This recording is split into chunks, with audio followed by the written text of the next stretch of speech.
Years ago, I heard a story about the underground Catholic Church in China. They were meeting for Mass in someone's home, and they heard a banging on the door. They opened the door, and two communist soldiers came in, aimed their AK-47s at all the Christians in the room, and said, "Whoever loves Jesus is going to die tonight. Whoever doesn't love Jesus can leave." Several people left, ran for their safety, and the other Christians began praying the Our Father. The soldiers turned around, locked the doors, put their weapons down and said, "Praise the Lord. We're Christians too. We just had to make sure there were only real Christians left when we took communion, or we would be killed." Praise the Lord for real Christians that are willing to stand up for Jesus. Right now, in the United States military, real Christians are under fire. They're being persecuted by their commander-in-chief, Joe Biden. They're being persecuted by their superiors. They're being forced to take a medicine that they believe goes against their religious beliefs. I'm not going to get too much into that medicine. I do on my other channel, Rumble Blue Collar Catholic, if you want to hear all the statistics about it. But all I'm going to say is the First Amendment is our First Amendment for a reason. It's our most important right. Our freedom of religion is the most important right we have in America. And right now we have an administration that's attacking it like never before. We have the most anti-Catholic, the most anti-Christian president. We have the most anti-Christian policies in place right now. And the man leading it is calling himself a Catholic Christian. This is an abomination. But you know, I served 4 years in the Navy, and they were the best 4 years of my life. So I got a particular, I got a dog in this fight, you know, and when the military was told they were going to be forced to take this medicine that, contrary to what the media wants you to believe, is still not approved by the FDA, and contrary to what the mainstream media wants you to believe, there's no mandate. It's been talked about, but there's no law.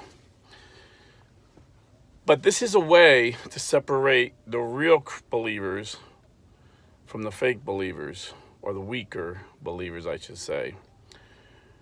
Because thousands, maybe tens of thousands, I don't know, hundreds of thousands, I don't know, maybe tens of thousands of military personnel put in for religious exemptions. They're getting denied. The government is judging if you're religious enough. The government, for the first time ever, is saying they're going to validate your religion if you're really religious. And the people that are coming under the most vicious attack are Navy SEALs. These guys are the most patriotic, courageous, self-sacrificing men that America has ever produced. I was in the Navy for 4 years, and you know, I had the blessing of serving on a base that had 2 SEAL teams, so I'm intermingled with them. I met a few of them, and these guys are no joke. These guys literally jump on hand grenades to save their fellow SEALs. These guys love America more than anyone I ever met. And they're all quality guys. They don't just take killers. I mean, they take high quality men, and they spend a lot of money on their training. And not only is the military forcing these guys to retire, I just heard a lawyer who's representing 40 of them. I think the name of his fund is Liberty Fund. And he's doing it for free because he believes in these men's religious right. He has 40 devout Christian men that are Navy SEALs. And if they don't take this unapproved medicine, not only will they forfeit their pension, and some of these guys got 18 years. And I don't know if you noticed, but the last 18 years, we've been in war. They've got 18 years of war in the battle every day. And they're about to be taken out of our military.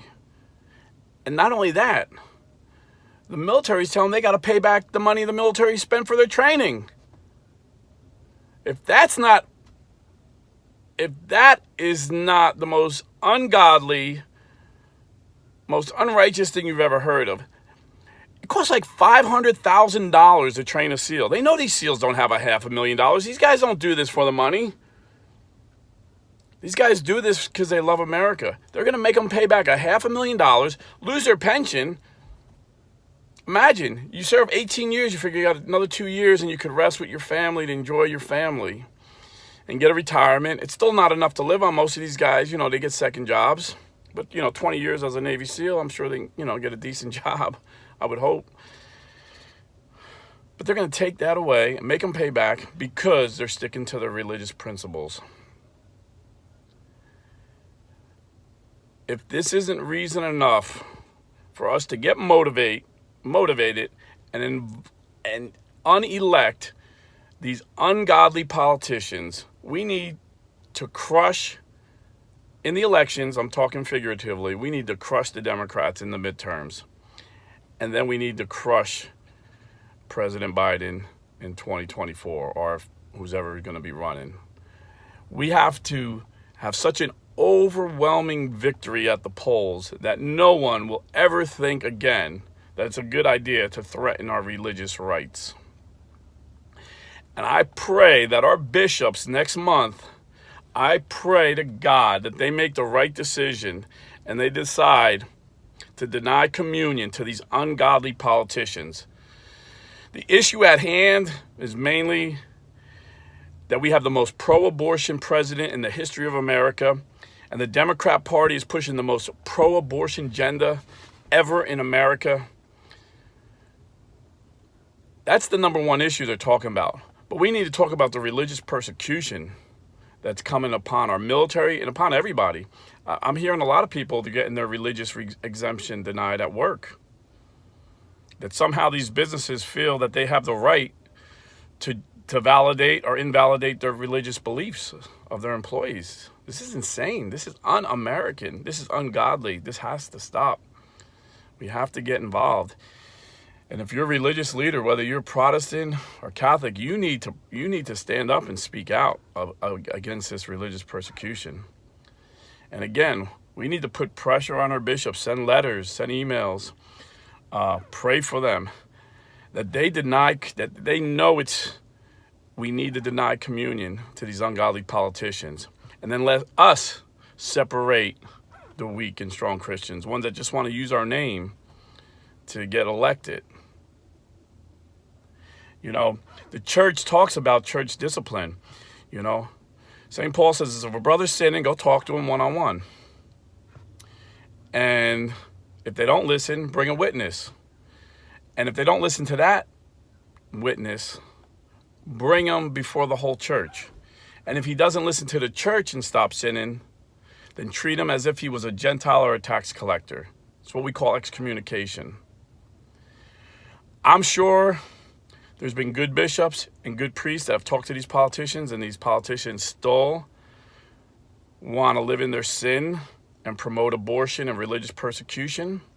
Now it's time to bring them before the church. And the way we do that is by denying them communion. And I know I got some liberals saying, well, Republicans, they hurt the poor, and, we're supposed to support the poor. No, Republicans don't hurt the poor. Republicans have different ideas about helping the poor. There's not one politician that gets up there and says, I'm anti-poor. Like there's politicians that come up and say, I'm anti-life. I mean, there's people outright saying they're for abortion through the 9th month. There's no one saying they want to hurt the poor. We just have different ideas for the poor. And quite frankly, like the scholar Dr. Robert P. George said on this show, The Catholic teaching of subsidiarity has done more to lift people out of poverty than any socialist, communist, or liberal policy has ever done. And if you're not familiar with the term subsidiarity, it's basically the conservative Republican principle of limited government, small government. Wherever there's large governments that have large bureaucracies, there's less freedom. Look at the USSR, look at China, look at Venezuela, look at Cuba. So don't tell me, oh, well, you know, the liberals do more for the poor. The liberals have done so much to hurt the poor, to break up the African-American family. This is bull crap. That's a scapegoat. If you're a Christian, whether you're a Catholic Christian or a Protestant Christian, we are called to be pro-life. You cannot vote for these pro-death Democrats anymore. And if you're buying or selling real estate, you need to go to realestateforlife.org and ask to speak to a pro-life realtor. Stay Catholic. God bless.